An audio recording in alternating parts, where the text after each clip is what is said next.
بسم الله الرحمن الرحيم الحمد لله رب العالمين وصلى اللهم وسلم على نبينا محمد وعلى آله وصحبه أجمعين أما بعد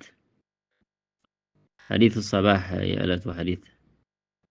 إن شاء الله يقترال الذوق الإسلامي كدر أسرارتنا في الطعام والشراب نعم سلام قبل نامت آداب سنسراتنا قال رسول الله صلى الله عليه وآله وسلم يا الله ملكتنيا እንዲህ ብለዋል ሳቂል ቀውሚ አኺሩሁም ሹርባ ሳቂል ቀውሚ ሰዎችን የሚያጠጣ ሰው አሉ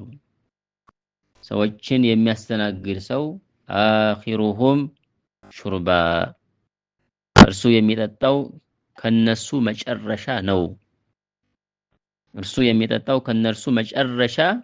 ይሁን ራሱ መጨረሻ ነው መስተናገድ ያለበት ነው እንግዲህ እስላም የእያንዳንዱን አደብ አስቀምጧል ብለናል hatta ተቃቅን የሚባሉ የህይወት ክስተቶች እንኳን ሳይቀሩ መመሪያና አደብ እንዳስቀመጠላቸው ነው ይሄ ሐዲስ የሚያሳየው حديث صحيح حديث ትክክለኛ የሆነ ሐዲስ ነው رواه الترمذي ترمذي ዘግበውታል آخرهم ማለት يعني آخرهم شربة መጨረሻ የሚጠጣው እሱ ይሁን ሰዎችን የሚخادም ሰዎችን የሚያስተናግድ ሰው ነው يعني الذي يسقي القوم ሰዎችን የሚያጠጣ የሚያስተናግድ ማአን ወሃም ሊሆን ይችላል አው ለበነን ወተትም ሊሆን ይችላል አው قهوة ወይም ቡናም ሊሆን ይችላል አው ሻይም ሊሆን ይችላል የሚያስተናግድ የሆነ ሰው ينبغي أن يكون هو آخرهم شربا እሱ መጨረሻ መስተናገድ አለበት ነው ለምን من أجل أن يكون مؤثرا على نفسه